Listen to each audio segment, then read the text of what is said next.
How to rotate picture on iPhone. To get started, you first need to find the Gallery app. Once you find it, tap on it. Once you are in the gallery, you see all your media here. To see if you can rotate a media, you have to open a photo from the gallery. Tap on a photo. Once you have opened a photo from the gallery, you need to tap on the settings option that you see on the bottom. Then, from the bottom, select the crop option. Then, tap on the rotate icon over here. It will keep rotating as long as you tap on this icon.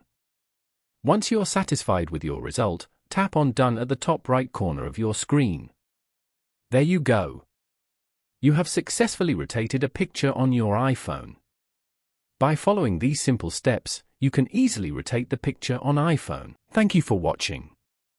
Please leave a like if this tutorial helped you, or leave a comment below if you have any questions related to the video.